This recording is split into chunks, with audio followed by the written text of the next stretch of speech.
पारंपरिक शेतीला फाटा देऊन आधुनिक पद्धतीनं पपई लागवड केलेल्या वाकडीमधील कोल्हे कुटुंबियांना सततचा पाऊस आणि अतिवृष्टीमुळे जोरदार फटका बसलाय। कोल्हे यांनी आपल्या 4.5 एकरामध्ये पपईची लागवड केली होती।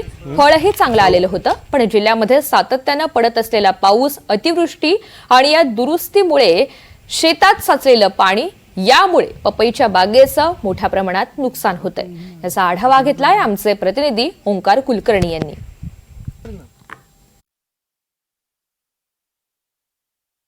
मागील काही दिवसांमध्ये धाराशिव जिल्ह्यात जो सातत्याने पाऊस पडतोय, अतिवृष्टी होते, त्यामुळे या गावाच्या आधुनिक पिकांवर मोठ्या प्रमाणात परिणाम झालाय।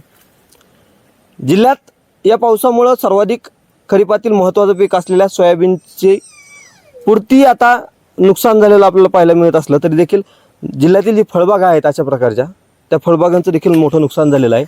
आपण कोल्हे यांच्या शेतामध्ये आहोत। या ठिकाणचं ही जी पपईची बाग आपण पाहताय ती या पावसामुळे अक्षरशः पिवळी पडताना पाहायला मिळते। खालच्या बाजूला जर बघितलं संपूर्ण शेतामध्ये पाणीच पाणी असल्याचं दृश्य जे आहे ते सध्या पाहायला मिळते।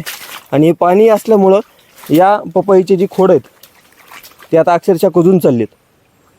हे कुजत असल्यामुळं पाणी पिवळे पडतायत आणि परिणामी अशा पद्धतीनं याच्या ज्या पानं असतात, ज्या छत्र्याला शेतकरी ग्रामीण भाषेमध्ये संबोधतात, त्या देखील आता गळून पडतायत आणि मोठं संकट जे आहे त्या परिसरातील शेतकऱ्यांवर ओढवलेलं आहे। आपल्यासोबत शेतकरी आहेत, या पपईच्या बागेचे मालक आहेत। मला सांगा, पाऊस पडतोय, मोठ्या प्रमाणात नुकसान होतंय, काय नेमकं भावना आहेत? कधी याची लागवड केली होती? जानेवारी 15ला लागवड केली होती आणि नंतर त्यांनी भरपूर ह्याला खत वगैरे, शेणखत, बेसळ डोस, फवारण्या वगैरे सगळ्या करून आता ज्येष्ठ चालू व्हायच्या टायमाला भरपूर पाऊस झाला। आता नुकसान झालं आपण असं म्हणतोय। आता ही किती एकर बाग आहे तुमची? सगळी 4 एकर आहे।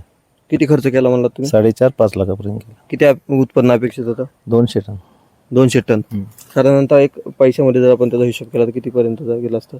भरपूर आहे, 20-25 लाखाचं।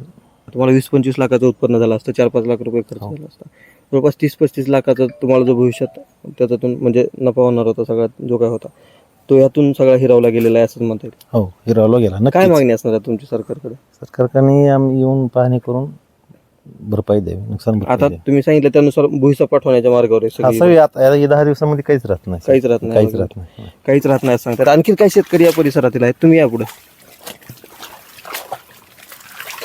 कुठले? वाकडीचे काय काय सांगाल नेमकं? आता हे मोठ्या प्रमाणात नुकसान जे आहे ते शेतीचं होतं गावात? ह्या वर्षी भूतोन भविष्यात अशी अतिवृष्टी झालेली आहे। सोयाबीन पिकाचं तर नुकसान झालेलंच आहे। सोयाबीन पीक तर मातीमोल झालेलाच आहे। त्याचबरोबर आमच्या गावानं आधुनिकतेची कास धरलेली होती, जसं की पपई असेल, केळी असेल, टरबूज असेल, झेंडू असेल, टमाटे असेल, सर्व पिकाची लागवड आमच्या गावामध्ये घेतली जाते। परंतु ह्या अतिवृष्टीमुळे कोणतेच पीक आज हाताला लागत नाही अशी परिस्थिती झालेली आहे। जर पाहिलं तर सध्या या संपूर्ण पावसामुळे अतोनात असं शेतीचं जे आहे ते नुकसान झालेलं पाहायला मिळतं आणि हे जे शेतकरी आहेत ते कुठंतरी आता ही या सर्व परिस्थितीत नुकसान भरपाई मिळावी अशीच याचना सरकारकडे करत असलेले पाहायला मिळतात। ओंकार कुलकर्णी, NDTV मराठी, वाकडी, धाराशिव।